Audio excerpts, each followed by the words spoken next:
Hi guys! Magandang gabi! Welcome back po dito sa Gandara SRU channel for showbiz update. Andito na naman nga po akong muli nagbabalik. Ang nagmamaganda ninyong kachismosang Kim Pao, wala na nga pong iba si Gandara upang maghatid sa inyo ng latest update and fresh happenings patungkol kina Kim Chiu and Paolo Avellino. And para nga po guys sa gabing ito, so ang pag-uusapan nga natin ay may kinalaman dito sa post ni Paolo Avellino na ikinagulantang po ng lahat. So, si Paolo Avellino handang maging house husband. Uy, bago yan ha. So, pag-usapan nga natin yan. Grabe naman nga't nagyayakag na si Paolo Avellino. Alam mong matagal lang, may iniintay lang eh. Hanggang ngayon, kahit hawak kamay na, iniintay pa rin. Ay, grabe. Anyway, bago po tayo mag-start, sa mga hindi pa nakaka-subscribe dito sa ating channel, kung nais po ninyo na mag-i updated lagi sa mga balita tungkol kina Kim and Paolo, pakiclick lang po tayo ng subscribe button at notification bell para mag-i updated po kayo at ma-notify tuwing may bago po akong chika at balita hinggil sa Kim Pao.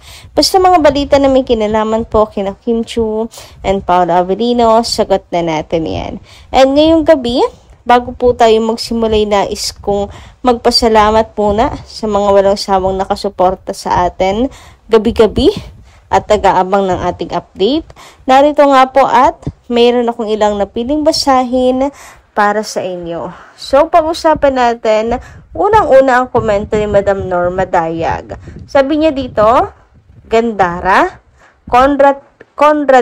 contradicting your captions. Kasi sa ibang vloggers, dito daw sa airport ay may tampuhan sila. Kaya si Kim ang nagbitbit sa markets, while Pao is her back lang. How is this? Which is which? Hindi naman ako mapalagay, mga seniors. Totoo ba, Gandara, na may tampuhan sila? Sana'y ayusin nila kung ano man yon. Hindi na kayo bata, Kim Pao. You are matured enough to know what is good to both of you. God bless you both. Una, Madam Norma Dayag, yun lang ba yung basihan nila sa tampuhan? Paano nila nalaman na may tampuhan? Si Kim ba halos ayaw madikit kay Paolo? Ni hindi ba nagpapansinan? Ni hindi ba nag-uusap? Bakit lagi na lang tampo-tampo? Ginagawa niyo mong bata sila Kim and Paolo. Alam nyo, wala namang masama ha sa tampuhan, lalo na if talaga namang invested ka sa isang tao. Lalo na kung talagang parte siya ng buhay mo. Importante yung tao sa'yo. Walang masama sa magtampo. Pero yung ginagawa ninyo naman na silang bata, na parang naagawan lang ng candy, iiyak na, tampo na. Hindi naman ata ganon sila Kim and Paolo.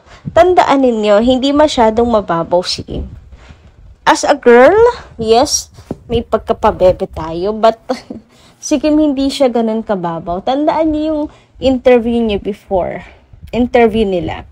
Yung sa paglalaro, unang-una, ang mga babae, bad trip, na nagsiselos at tawag dito, mabilis mapikon kapag yung partner nila nauubos na po ang oras sa gaming. Pero grabe yung binigay na oras si Paolo kay Kim. Sabi niya, 12 hours or 16 hours pa nga siyang nag-game. Sabi ni Kim, okay lang, at least may ilang oras pang tira sa kanya.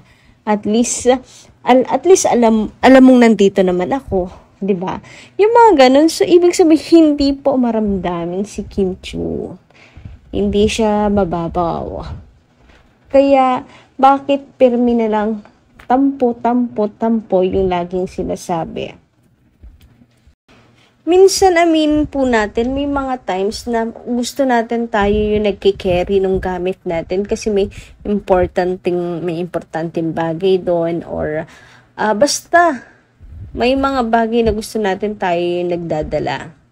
yung gamit natin. Baka naman ganun lang, nagkataon lang din naman. As long as hindi naman hirap na hirap si Kim Chiu, hindi naman siya ganun kabigat, di ba? And hindi strong independent woman naman si Kimi. Wag kasi natin palakihin yung mga bagay-bagay na hindi naman dapat na pinapalaki. And since ako po ang tinatanong nyo, Madam Norma, for me, no, walang tampuhan po sila Kim at Paulo. Well, kasi hindi ko naman alam kung ano yung nasa isip nila o tumatakbo sa isip nila.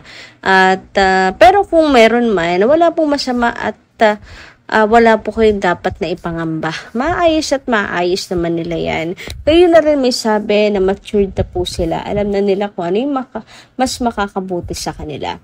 Anyway, sabi naman dito ni Ferlinda Golipapa, paano iiwan ni Pao? Si Pao mismo ang nagsabi na ayaw niyang iwanan si Kim. Naku, fake news yan. Hindi pa nga napapalabas ang The Alibay. May nakasalang na naman. Huwag kayo maniwala. Kakasign lamang ni Paulo sa ABS-CBN. Ayaw nga ni Pao na makatambal sa iba si Kim. O makipagtambal sa iba si Kim. Ang dali nyo maniwala sa mga fake news. Yes, yung samperma-perma na yan at nililigawan si Paolo Avellino, I don't think na gagawin din naman siya ng GMA Network. At the same time, ayun na nga, di pa napapalabas ng The Alibay, mabenta po agad ang Kim Pao. So, wag kayo agad maniwala sa ganoong chika. Anyway, dumako naman tayo dito sa post ni Paolo Avellino. Sabi niya dito, noong 2018, hindi ako nagkakamali kasi 9/8/18 po ang nakalagay dito. Saludo ako sa iyo. Ako na lang mag-aalaga sa mga anak natin. Ikaw ang magtrabaho. Natawa naman ako sa ikaw ang magtrabaho. Pero alam nyo, sobrang connected kasi sobrang coincidence naman. May nireplyan siyang Kim yung pangalan. Ayan, Kim name or username sa X. And base nga sa kanya eto, mag-aaral muna ako para sa ating dalawa. Oy, grabe naman yan, Kim. And si Paulo, saludo ako sa iyo. Ako na lang mag-aalaga sa mga anak natin. Grabe naman ngayon. Basta pag akala siguro ni Pau, may nakita lang na Kim, gusto agad anakan. Tiyara! Gusto agad anakan. Pero tawa ko dito sa ikaw na magtrabaho. At joke time lang siya ni Paolo Avellino. Pero alam nyo, kinikilig pa rin ako. Kasi parang handang-handa rin siya maging house husband. Alam nyo yun, burahin natin yung ikaw na magtrabaho. Knowing na may interview si Paolo Avellino na kaya po niyang i-give up ang kanyang career para sa pag-ibig. Diba? Kaya niyang i-give up lahat para sa pag-ibig. So, if time will come na ayun nga, magsimula na ng bagong buhay with the fatherhood era, ganyan, Mr. Era, iiwan niya ang mundo ng showbiz tapos magha-household na lang. Mag-house husband na lang. Parang willing talaga siya ring i-give up, no? Maglalaylo na sa showbiz, focus na sa family, business na lang, magpatuloy na lang sa business, kung related pa rin. Parang ang ang bigat pa rin kapag sa show business, parang ubos pa rin ang oras si Pao. Even na lang, kagaya ng business ni Kimi, yung pagpapatuloy nila, 'di ba, yung ganyan. Parang ang sarap subaybayan ng buhay nila. Parang happy fam lang, malayo sa stress, obligasyon na mag-please sa maraming tao, etc. 'Di ba? Parang parang knowing nga si Paolo Avellino kayang i-give up yung career para sa pag-ibig. Parang nakikita ko, hinaganyan din yung magiging buhay niya. Parang ang sarap sa pakiramdam mabuhay ng simple, 'di ba? Kasama yung taong mahal mo. Huy, grabehan nga yun. Anyway, agad dito lang muna po ang aking update. Pa-comment lang po sa baba ng inyong mga saloobin at reaksyon. And ayan, kita-kits lang po tayo sa susunod ko pang chika. Marami po salamat.